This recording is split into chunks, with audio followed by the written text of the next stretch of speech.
Le home staging, c'est préparer son bien à la vente. Comme je dis souvent, en fait, quand on passe un entretien d'embauche, on se rase, on met un costume, on se prépare. Eh bien, pour vendre bien son appartement, c'est pareil, il faut le mettre en valeur. Et le principe du home staging, c'est de mettre en valeur son bien sans trop de dépenses. On essaye d'économiser en temps et en argent, on va dire. Le prix des travaux de réparation et relooking, généralement, se situe entre 2 et 4% du prix de vente. Il faut dépersonnaliser son bien, c'est-à-dire le rendre le plus neutre possible. On enlève les photos, la décoration un peu trop pesante, les collections en tout genre. On essaye d'harmoniser la décoration, de ne pas avoir 10 couleurs différentes dans toute la maison. On essaye d'harmoniser cette décoration. On désencombre, c'est-à-dire que quand on a des gros meubles imposants, on les enlève, on dispose autrement son mobilier, on essaye d'ouvrir le salon. L'idée, c'est de provoquer un coup de cœur, en fait, que le visiteur puisse se projeter facilement. Et donc, pour qu'il puisse se projeter facilement, il faut que la décoration ne soit pas trop typée, qu'il puisse voir les volumes, qu'il puisse voir que c'est lumineux. Donc, l'idée, c'est de préparer le bien. C'est de la valorisation immobilière, en fait. Justement, on répare tout ce qui est petites fuites,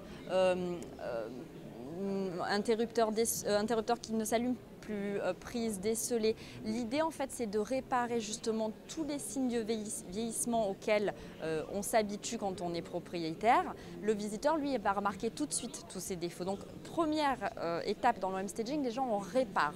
Et ensuite, on va venir repeindre, etc., couvrir un vieux canapé avec des plaids, enfin, toutes ces petites choses. Et on utilise généralement des matériaux qui ne sont pas très chers parce qu'on essaye d'économiser. Hein. L'idée, c'est de vendre l'appartement, donc il ne faut pas dépenser trop d'argent. Voilà. Mais ce n'est pas un cache-misère. Non, au contraire, il faut réparer avant tout.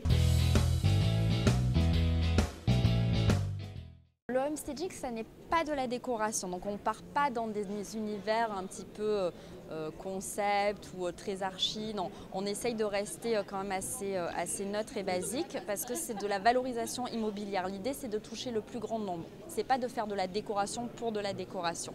Après, c'est vrai que ce soit Sophie Ferjani, l'autre décoratrice, ou moi-même, on va toujours trouver un ou deux accessoires ou des motifs qui s'inspirent des nouvelles tendances parce que voilà, pour quand même rester dans l'air du temps. Il y en a trois. Il y a évidemment la tendance scandinave qui continue, hein, elle est installée depuis 3-4 ans et elle continue. L'évolution, c'est qu'on n'a plus trop l'association blanc-bois, on va passer sur des associations bois-pastel, donc ça c'est la première nouveauté sur cette tendance. La deuxième, c'est le carreau de ciment qui fait son grand retour, que ce soit dans les rénovations vintage ou dans les intérieurs contemporains, vraiment ce matériau rétro, les gens l'adorent et la nouveauté c'est qu'on le voit se décliner en vinyle. Il est toujours évidemment en carrelage, mais il existe maintenant en vinyle, en motif sur de la vaisselle, il existe en papier peint, donc voilà, il fait son grand retour. Et la troisième tendance que j'ai remarquée au salon Maison et Objets, qui est le salon international des professionnels de la décoration, ce qui va arriver en 2016, c'est le retour de la tendance safari. Alors on la croyait kitsch, mais là, elle revient en force et elle revient en total look. C'est-à-dire qu'on a les papiers peints, par exemple zébrés, assortis au canapé zébré, assortis aux abat-jours, etc. Donc elle revient en force.